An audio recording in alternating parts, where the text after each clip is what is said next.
Hello friends, Assalamualaikum. Welcome to share করব how to use PowerPoint Slide Master Bangla. আজকে তোমাদের সাথে শেয়ার করব কিভাবে আমরা আমাদের PowerPoint Slide Master ব্যবহার করতে পারি। কাজটা করার ক্ষেত্রে যেটা মিনিমাইজ করি, মিনিমাইজ করার পর এখন আমাদের কাজটা করব। তো কাজটা করার ক্ষেত্রে সেই ক্ষেত্রে আমরা প্রথমে কি করব, তো কাজটা করার ক্ষেত্রে প্রথমে আমরা এরকম একটা নতুন প্রেজেন্টেশন নিব। নেওয়ার পর বিষয়টা করার ক্ষেত্রে আমরা এই ভিউ ট্যাবে আসবো, আসার পরে তারপর স্লাইড মাস্টার আমরা ক্লিক করব। ক্লিক করলে কিন্তু এমন এই যেরকম চলে আসলো। তো আসলে তোমরা এই যে প্রথমে 1 নম্বর যে স্লাইডটা এখানে আমরা প্রথমে ক্লিক করে নিতে হবে। তো এখন আমাদের কিন্তু এই যে এরকম করা থাকে আমরা বুঝতে পারি না উপরে আরো স্লাইড আছে কিনা। তোমরা এটা একটু টান দিয়ে নিয়ে উপরে যে প্রথম স্লাইডটা ক্লিক করে নিবে, না পরে তারপর আমরা এখান থেকে আমরা থিম, তো এগুলো তোমরা নিজেদের মতো দিতে পারো। তো আমি থিমস কিরকম রাখবো, থিম ধরো আমরা আমাদের নিজেদের মতো বিষয়। তো এখন আমি ধরো এটা দিলাম, তো আমার এরকম থিম কিন্তু চলে আসছে। তারপর আমরা এটাকে আমাদের কালার কিরকম দিব, এগুলো কালার দিতে পারো চাইলে তোমরা। তারপর এখান থেকে আমি যদি আবার আমরা কোন জায়গায় আসি, এখানে আসি তো আমরা ফন্টস কিরকম দিব। তো আমাদের এখানে কিন্তু ফন্টসের অভাব নাই। তো আমি যে আমরা যদি উপর দিকে আসি, এই যে ফন্টস দেওয়া আছে, আমি যদি এরকম দিই এরকম ফন্ট চলে আসলো।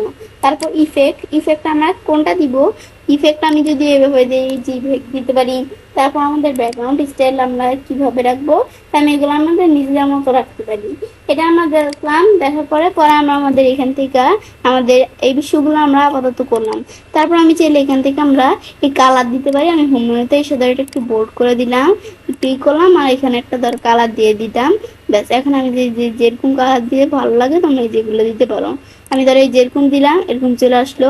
তো এখন আমরা কি আমাদের বিষয়গুলো করছি, আমি যদি এখানে আসি কোন জায়গায় স্লাইড মাস্টার আসে, আমি যে বিষয়গুলো এখানে করছি, তো এখন আমি যদি আমরা এই বাকি স্লাইডগুলো যাই, বাকি সবগুলোর মধ্যে কিন্তু হয়ে গেছে। বাকিগুলোর মধ্যে আমরা করি না, বাকি সবগুলোর মধ্যে এভাবেই হয়ে গেছে।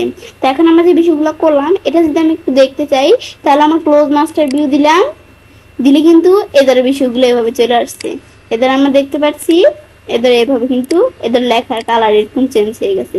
এটা আমাদের উপর টাইটেলের কালার। ব্যাস, এটা হচ্ছে আমাদের এই বিষয়টা কাজ করে। তারপর আবার আমি যদি আমরা ভিউ ট্যাবে আসি, আমি স্লাইড মাস্টার আসি, আশা করি আমরা কিন্তু বিষয়গুলো দেখতে পারি। তারপরে আমরা আমাদের এই যে এখানে রিনেম, আমি চাইলে কোনো কিছু রিনেম করতে পারি, এই টাইটেল নেম। তারপর ইনসার্ট লেআউট এসে আমি চাইলে আরো লেআউট ইনসার্ট করতে পারি। এটা এই বিষয়টা কাজ করে। পরে স্লাইড আমাদের ইনসার্ট স্লাইড মাস্টার দিলে আমরা আরেকটা স্লাইড মাস্টার কিন্তু ইনসার্ট হয়ে গেল। এই বিষয়গুলো আমি নিজেদের মতো করতে পারি। তারপর স্লাইডের সাইজে আসলে আমরা স্লাইডের সাইজ কিরকম রাখবো, সেখানে আসলে স্লাইডের সাইজ দিতে পারি। তারপরে আমরা এভাবে করার পরে আমি যদি ক্লোজ ভিউ দিই, তা আমরা এই যে একটা আমাদের থিম চেঞ্জ হয়েছে, বাকিগুলোর মধ্যে চেঞ্জ হয়ে গেছে। এটাই হচ্ছে স্লাইড মাস্টারের বিষয়টা। যেমন সেটা কাজটা করতে পারি। এবার আমরা খুব সহজে আমরা আমাদের পাওয়ারপয়েন্ট স্লাইড মাস্টার ব্যবহার করতে পারি। আজকের ভিডিও তোমাদের ভালো লেগে থাকে তোমার চ্যানেলটি সাবস্ক্রাইব, লাইক এবং সবার সাথে শেয়ার করবে।